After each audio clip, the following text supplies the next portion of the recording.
ಬಂತು. ಜಯಶ್ರೀ ಅವರಿಗೆ ತ್ರಿವೇಣಿ CN ರಾಮಚಂದ್ರನ್ ಬರೆದಂತಹ ಕೃತಿ.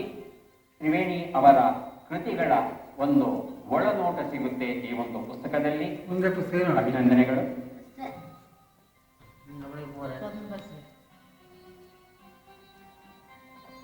2, 5, 6, 7, 8, 9, 10, 11 ಪುಸ್ತಕಗಳು ಸಿಗ್ತಾ ಇದೆ. ದಯವಿಟ್ಟು ಸ್ವೀಕರಿಸಿ. ಅಭಿನಂದನೆಗಳು.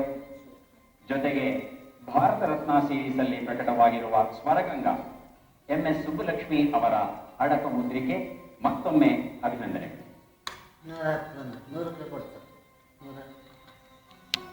ಶಾಂಭವಿ ಅವರಿಗೆ 4 ಪುಸ್ತಕ ಸಿಗ್ತಾ ಇದೆ.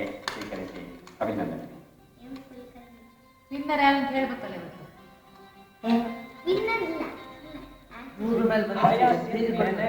ಸ್ಟೆಥೋಸ್ಕೋಪ್ ಅನ್ನ ಮೊದಲ ಬಾರಿಗೆ ರೂಪಿಸ್ತಾನೆ. ಪ್ರಾರ್ಥನೆ ಮಾಡುವಾಗ ಮಾತಾಡ್ತಾ ಇರ್ತಾರೆ. ಚರ್ಚಿನ ಬಾಗಿಲಿಗೆ ಕಿವಿಯನ್ನ ಈ ಕಡೆಯಿಂದ ಒಬ್ಬ ಆನಿಸಿದ್ರೆ ಆ ಕಡೆಯಿಂದ ಒಬ್ಬ ಶಬ್ದ ಮಾಡ್ತಾ ಇರ್ತಾನೆ. ಅದನ್ನ ಇವನ್ ಕೇಳಿಸ್ಕೊತಾ ಇರ್ತಾನೆ. ಇದನ್ನ ನೋಡ್ದ ಅಂತ ಒಂದು ಕತೆ. ಇಬ್ಬರು ಹುಡುಗರು ಒಂದು ದಾರವನ್ನ 2 ಲೋಟಗಳಿಗೆ ಕಟ್ಟಿ ಮಾತಾಡ್ತಾ ಇದ್ದದನ್ನ ಕೇಳಿಸ್ಕೊಂಡು ರೂಪಿಸ್ತಾ ಅಂತಾರೆ.